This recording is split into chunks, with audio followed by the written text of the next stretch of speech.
DJI just released a new wireless microphone. Ito yun, the DJI Mic Mini.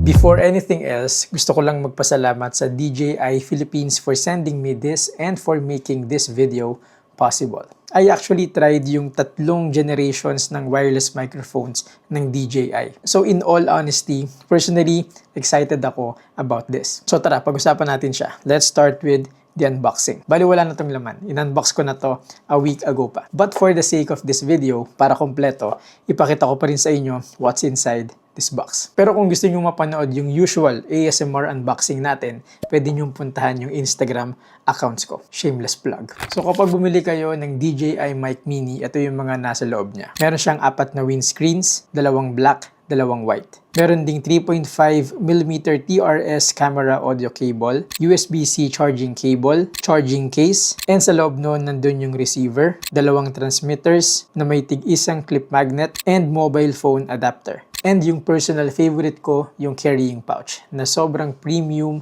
nung datingan. So kung ikaw yung tipo na nagtatapon ng box after mo siyang buksan, pwede mong ilagay lahat dun sa carrying pouch. Now that you have an idea what's inside the box, pag-usapan natin mismo yung microphone. First and foremost, audio quality. Well, you can actually comment on that already because since the start of this video, yung DJI Mic Mini na yung gamit ko. As in, walang post-processing or whatsoever, directly plugged into my camera. Again, let me know in the comment section if I'm sounding decent or what.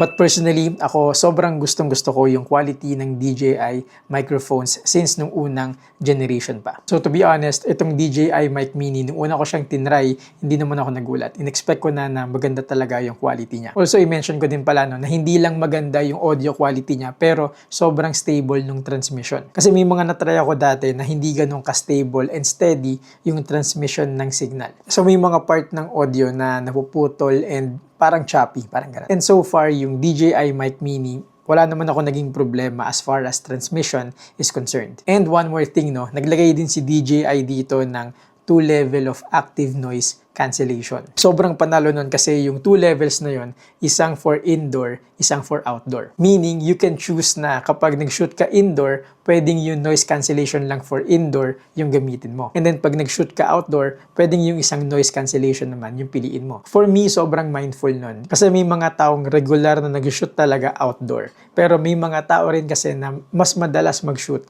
indoor. Like ako. So, sobrang convenient na pwede kang pumili. So, right now, since nasa loob lang naman ako ng kwarto, yung ginagamit kong noise cancellation is yung for indoor noise cancellation. Again and again, what you're hearing right now is the DJI Mic Mini directly connected to my camera. Pero itry naman natin sa labas yung outdoor noise cancellation. Hello, mic check, mic check. This is the sound test of DJI Mic Mini without any noise cancellation. Hello, 1, 2, 3, 4. 5, 6, 7, 8, 9, 10. And this is the sound test of the DJI Mic Mini with the outdoor noise cancellation turned on. Hello, 1, 2, 3, 4, 5, 6, 7, 8, 9, 10.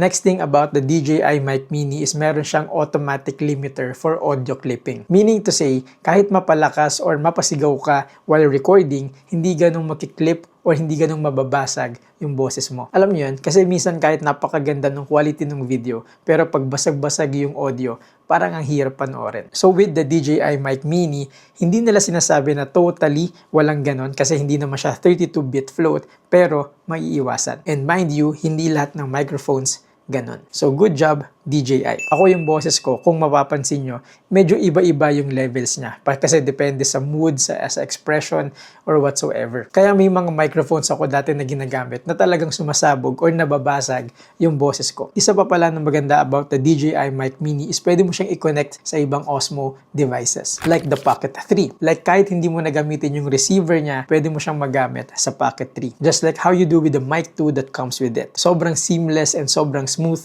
ng connection. So kung meron kang Pocket 3 and sort of nalalakihan ka sa Mic 2 na kasama nun, ito siguro yung pwede mo magamit. Yung wife ko, siya yung mas madalas gumamit ng Pocket 3 sa amin and nalalakihan siya dun sa mic 2. So sobrang happy niya and mas prefer niyang gamitin yung DJI Mic Mini with her Pocket 3. So naisip ko na magandang hack or magandang idea pala yun. Na kung mahal masyado para sa inyo yung creator combo na Pocket 3, pwede kang bumili ng standard kit tapos bili ka ng DJI Mic Mini. Kasi either magpantay lang yung presyo nila or maging mas mahal kapag may microphones pero at least meron kang complete set of the DJI Mic Mini na magagamit mo rin sa ibang situations. Just like I said in the unboxing, meron siyang kasamang mobile phone adapter na pwede nyong magamit kung smartphone user kayo. By the way, ginamit ko rin pala siya sa iPad ko na merong USB-C port and sobrang naging useful siya especially kapag nagvo-voice over ka lang. Plug and play, easy as 1, 2, 3, and high quality audio. Now about the charging case, DJI claims na pwede siyang tumagal ng 48 hours. To be honest, hindi ko pa siya natatry, no? Pero in my use cases, no, hindi rin naman ako gumagamit ng ganun katagal. Kasi lagi lang naman ako nasa bahay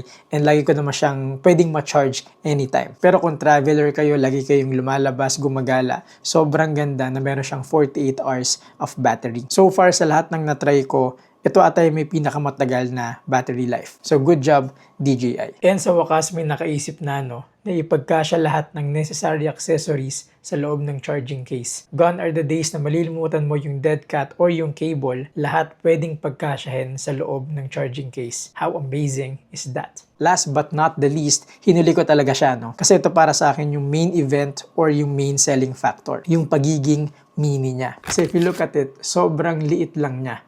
No? Sobrang low-key and sobrang hindi siya agaw pansin. So kung kayo yung tipo na mahiyain, na ayaw nyo na masyadong pinagtitinginan kayo in public, sobrang gandang gamitin ng DJI Mic Mini. Lalo kapag hindi mo siya nilagyan ng windscreen or yung dead cat niya, sobrang hindi mo na siya mapapansin. Lalo kung naka-black shirt kayo. Either i-clip nyo pala siya sa shirt nyo or gamitan nyo ng magnet. And sa totoo lang, ito yung nakita kong trend, no? Dati, yung mga wireless microphones, one receiver, one transmitter lang. Tapos nagkaroon ng bagong trend na one receiver, two transmitters. Ngayon, lahat na ng microphones company, nilalabas nila, two transmitters na. Yun na yung para naging standard, no? Ngayon, yung nakikita kong trend or nakikita kong labanan ng mga kumpanya na to, since wala na sila sa bilang ng transmitters, nandun na sila sa paliitan ng microphones. And masabi ko lang na hindi nagpapahuli si DJI dun sa trend na yun. Sa totoo lang, ever since na nakuha ko siya, ito yung lagi na namin ginagamit ng wife ko whenever we shoot in public. Kasi despite na pinaliit siya or kinompress siya, hindi na compromise yung audio quality. But rather, marami pa siyang naging plus features kumpara sa ibang naunang microphones. But that's it for now, ladies and gentlemen. No? Salamat sa pagtambay at sa pakikinig sa ating review ng DJI Mic Mini. As for the price pala ng microphone na to, you can buy one for only. Again, thank you so much DJI Philippines for making this video possible. Yun na muna for now, no? Kung meron kayong mga questions or comments, pwede nyo ilagay siya sa comment section or pwede nyo ako i-message sa Instagram. Doon ako pinaka-active. Again, let me know in the comment section kung okay yung audio quality ng DJI Mic Mini for you. So yun na muna for now. Maraming salamat sa panonood. See you in the next video.